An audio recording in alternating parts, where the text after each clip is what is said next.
Hey guys, we're going to take you through some rope climb coaching progression. So what we're going to have a look at first is the prerequisites that you would need. So a lot of people think you need upper body pulling strength. You need to be able to hang, okay, so either off the pull-up bar or off of this rope. Okay, so as long as you get someone to be able to do this, and then also maybe an air squat, because we'll talk about being able to bend your legs in a second, you should be able to climb the rope. So the first progression you should have a look at going is a shin slide. It's going to be sliding your shin up the rope. How we're going to look at that is your knee is going to be on the outside of the rope and your foot is going to be on the inside. So we're going to be here. To begin with, just get members to have a look at their knees on the outside, their toe is up on the inside, a couple of sets of 5. Second set of 5, make sure they're looking up with their hands. You don't have to alternate legs. Most people will have a favourite leg for them to do it. So have them practice that to start with. Nice big knee into the chest. Second one is going to be the foot wrap. This is where we're going to start to put it together. So that knee comes up as a shin slide, and then the other foot comes under and then sits on top of your own foot. It's the only time I would ever suggest standing on your own foot. So what that's going to look like, you can keep your arms straight. You're going to think about getting your knees to your elbows, and then from there, wrap and keep yourself in that position. Just watch one more. Knee comes up on the outside, the other foot goes all the way under, and you stand on your own foot.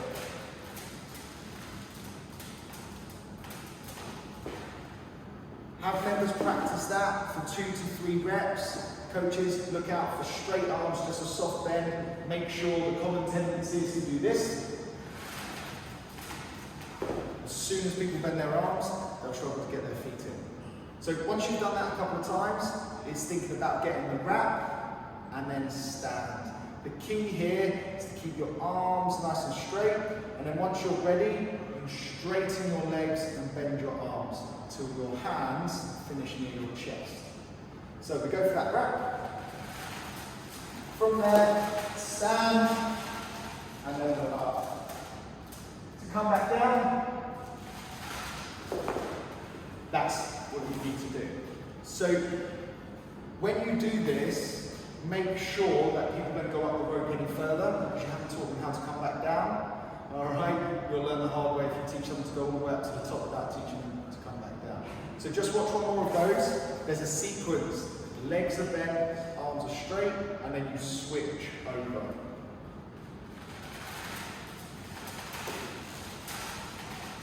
Then you can come back down. Once you've done that, it's time to do that multiple times on the same rope. So once you have your wrap and your stand, you're in that position, you take your legs off, and then you repeat that process and your arms are hanging nice and straight together. Okay, the longer you reach, the less you have to do on the way up. In terms of coming back down, this is the time where you need to make sure the member knows how to come back down. In terms of your feet, you slide them slightly apart, and it's hand over hand on the way down. There are many other ways, but if someone's doing their first rope climb, you just want to teach them hand over hand. You don't want to teach them the slide and go just yet. So when we put that together, wrap, stand, wrap, stand, and then come back down, hand over hand, slide in that rope between your legs.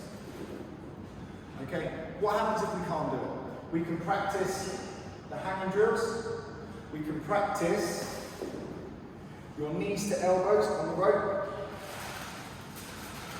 Jump those legs in.